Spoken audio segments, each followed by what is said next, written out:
Division বেঞ্চের double জাজেস তারা দীর্ঘদিন ধরে শুনেছেন মমতা বন্দ্যোপাধ্যায়ের রাজত্বে কোনো চাকরির পরীক্ষা স্বচ্ছতার সঙ্গে হয়নি, এটুকু আমি বলতে পারি। এবং সম্প্রতি যে পুলিশ রিক্রুটমেন্ট হয়েছে সেটা নিয়েও আমি খুশি করে ডিটেলসে বলেছি যে ওএমআর কার্বন কপি পরীক্ষার্থীদের দেওয়া হয়। আমার পার্সোনাল বিশ্বাস এক্স জাস্টিস অভিজিৎ গাঙ্গুলি সঠিক জায়গাটা ধরেছিলেন এবং সেই সঠিক জায়গাটা আইনের দৃষ্টিভঙ্গিতে বেঠিক হওয়ার কোনো জায়গা নেই। এইটুকু আমি বলবো, এর থেকে বেশি কিছু জাজমেন্ট। আজ আপনি দিল্লি যাচ্ছেন, আপনাদের রাজ্য সভাপতি এবং প্রাক্তন রাজ্য সভাপতি তারাও পার্লামেন্টে রয়েছেন, কোনো পরিকল্পনা বা কিছু সামনে বিধানসভা ভোট? সাংবাদিকদের বলবো আজকে আমার সর্বোচ্চ নেতৃত্বের সঙ্গে 3টের সময় পার্লামেন্টে একটা মিটিং আছে 1-to-1, এবং তারপরে কিছু ইন্টারনাল কাজ আছে। ডেট নাইটে আমি আবার রিটার্ন করব এবং কোনো বিষয়টাই সাংবাদিকদের জন্য না। দাদা, কমিশনের গুতোয় রাতারাতি 2208 থেকে 480 অমর বুথের সংখ্যা হয়ে গেল, কি বলবেন? আমরা এতদিন বলছিলাম 2-3 দিন ধরে যে 2200 বেশি যেখানে বুথ ওখানে গেলে অমরত্ব পাওয়া যায়। এখন আমরা বলছি 400 সামথিং বুথে গেলে অমরত্ব পাওয়া যাবে।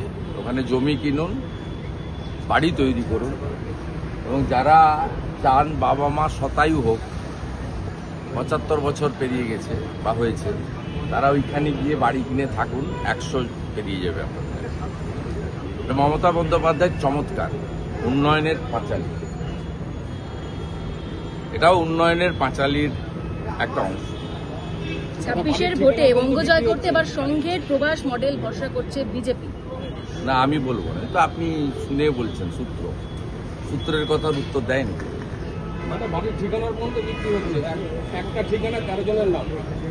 চোখ যদি বিক্রি হয় মরা মানুষের বারাসাতে, তাহলে বাড়ির ঠিকানা তো খুব ছোটখাটো বিষয়।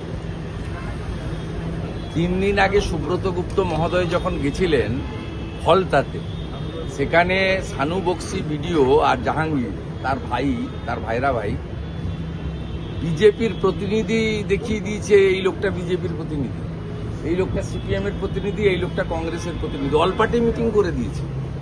আমরা যখন বিজেপির লোকেদের বললাম যে আপনারা অবজেকশন করলেন না কেন, বলে আমরা ডাকেইনি, যাইনি কেউ। অথচ স্টেট অবজারভার বলছে যে আমার কাছে তো সব দলের লোক এসেছিল। আমরা সেটা ওনাকে ক্লিয়ার করেছি, আমাদের ফলতার প্রতিনিধিদের পাঠাতে বলেছি। অতএব ভিন্ন রাজনৈতিক দলের প্রতিনিধিও যদি বদলে দেয়, তাহলে বাড়ির ঠিকানা এসব তো ছোটখাটো বিষয়। এখান থেকে 10 কিলোমিটার দূরে বারাসাতে মরা মানুষের চোখ তুলে নিয়ে বেঁচে দিয়েছে। দাদা, এর আগে বারাসাতে আমরা দেখলাম যে এই ঘটনা হয়েছে এবং গোটা রাজ্যে এরকম বিশৃঙ্খল পরিবেশ। আমরা মমতা বন্দ্যোপাধ্যায়কেও দেখেছিলাম যে ওয়াকআপ নিয়ে মানবো না বলে অনেক কথা বলেছিলেন, কিন্তু আলটিমেট কি হলো, কেন্দ্রীয় সরকারের নির্দেশ মানতেই হলো। সংখ্যালঘুদের সঙ্গে দ্বিচারিতা করলেন মুখ্যমন্ত্রী। এখনো দেশে সংবিধান শেষ কথা বলে। মমতা বন্দ্যোপাধ্যায় তার যে অপরচুনিস্ট পলিটিক্স এবং মিথ্যা কথার পলিটিক্স তিনি বারে বারে প্রমাণ করেছেন, ধরা পড়েছেন। সিএকে এনআরসি বলেছেন, আজকে সিএ সার্টিফিকেট পাচ্ছে উদ্বাস্তুরা, প্রমাণ হয়ে গেছে মিথ্যা। ওয়াকম অ্যামেন্ডমেন্ট বিল মিথ্যা বলেছিলেন, আর মুসলিমরা বলছে, তোয়া সিদ্দিকিরা বলছে, আমাদের বলতে হচ্ছে না। স্বাভাবিকভাবে মমতা বন্দ্যোপাধ্যায় সত্য কথা বলেন না, বলবেন না, এবং তিনি প্রাক্তন হবেন, চিন্তার কোনো কারণ নেই। 2002-এ যাদের ভোটার তালিকায় নাম নেই এবং সেই সমস্ত জায়গায় দেখা যাচ্ছে 5টি কেন্দ্রে অস্বাভাবিক হারে সেই সমস্ত ভোটার তালিকায় নাম তোলার জন্য মুর্শিদাবাদ সেখানে হাইয়েস্ট। মূলত মুসলিম প্রধান বিধানসভাগুলোতে ভুলভাল বাবা মা দেখিয়েছে।